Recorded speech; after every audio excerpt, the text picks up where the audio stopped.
বর্ষপূর্তি উপলক্ষে ফেনী জেলা বিএনপি কর্তৃক আয়োজিত আজকের এই বিশাল জনসমুদ্রের সংগ্রামী সভাপতি সাবেক ছাত্রনেতা ফেনী জেলা বিএনপির সংগ্রামী আহ্বায়ক শ্রদ্ধাভাজন শেখরী পাহাড় ভাই, আজকের অনুষ্ঠানের সঞ্চালক আলাউদ্দিন আলাল ভাই সহ বিএনপির জাতীয় নেতৃবৃন্দ, বিএনপির স্থানীয় নেতৃবৃন্দ, মঞ্চের সামনে উপস্থিত বাংলাদেশ জাতীয়তাবাদী দল এবং তার অঙ্গ সহযোগী সংগঠনের সকল নেতা এবং কর্মী ভাইরা, ফেনীর বিপ্লবী জনতার একাংশ, সকলকে এই বিজয়ের দিনে ফেনী জেলা যুবদলের পক্ষ থেকে, বিএনপির চেয়ারপারসন দেশনেত্রী বেগম খালেদা জিয়ার পক্ষ থেকে, বিএনপির ভারপ্রাপ্ত চেয়ারম্যান তারেক রহমানের পক্ষ থেকে,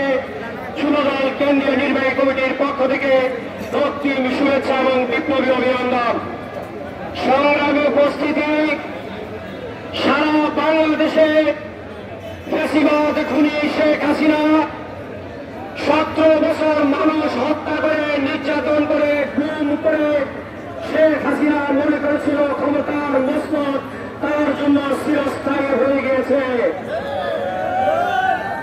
কিন্তু শেখ হাসিনা বুঝতে পারেনি যে বাংলাদেশ জাতীয়তাবাদী দল এবং তার অঙ্গ সহযোগী সংগঠনের নেতাকর্মীরা একসময় ফুসে উঠে বাংলাদেশের বিপ্লবী ছাত্র জনতাকে সাথে নিয়ে আল্লাহর শেষ মেহেরবানিতে শেখ হাসিনাকে বাংলাদেশের মাটি থেকে বিদায় করবে। গত বছরের 5 আগস্ট এদেশের ছাত্র জনতা, বিপ্লবী জনতা, তৌহিদি জনতার বিপ্লবের মধ্যে দিয়ে শেখ হাসিনা বাংলাদেশের ক্ষমতার মস্তক থেকে বিদায় নিয়েছে। বাংলাদেশের মানুষ প্রণাম থেকে মুক্তি পেয়েছে।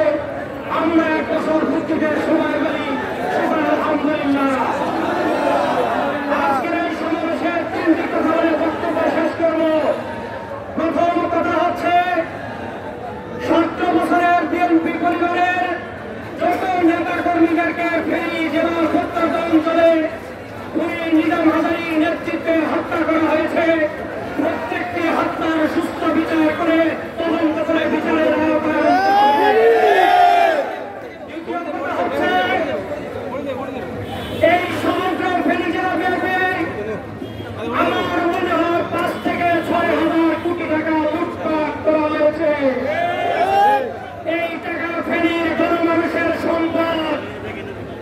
নিজাম হাজারী 600 কোটি টাকা দিয়ে বাড়ি করেছে। নিজাম হাজারী সহ সকল সন্ত্রাসীদের অর্জিত সম্পদ বাজেয়াপ্ত করে পঙ্গু হওয়া, গুম হওয়া, খুন হওয়া 4 আগস্টের আহত নিহত নেতাকর্মীদের পরিবারকে হস্তান্তর করতে হবে।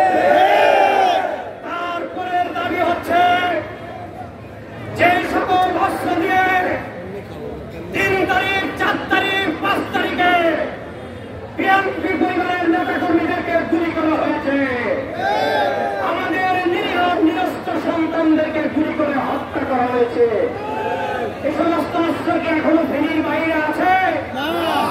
মাস্টার পাড়া সহ প্রতি পাড়ায় পাড়ায়, মহল্লায় মহল্লায় AK-47, M16 রাইফেল, শটগান, একটানা বন্দুক সহ যে সমস্ত অস্ত্র মাস্টার পাড়া সহ ফেনী জেলার প্রত্যন্ত অঞ্চলে রয়েছে, ফেনীর পুলিশ সুপার মহিলাকে বলব সেনাবাহিনীর র্যাবের সহযোগিতায় অনতিবিলম্বে অস্ত্র উদ্ধার করতে হবে।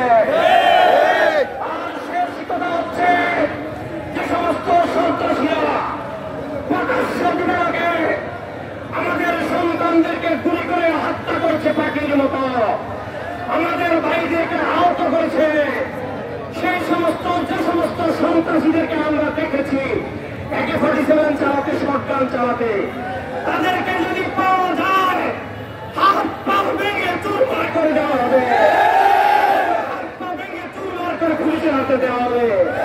পুলিশ যদি তাদেরকে মানে শহীদ মিনার লাঠিয়ে রাখা হবে, তাদেরকে বেঁচে থাকার অধিকার নাই। হত্যা করছে।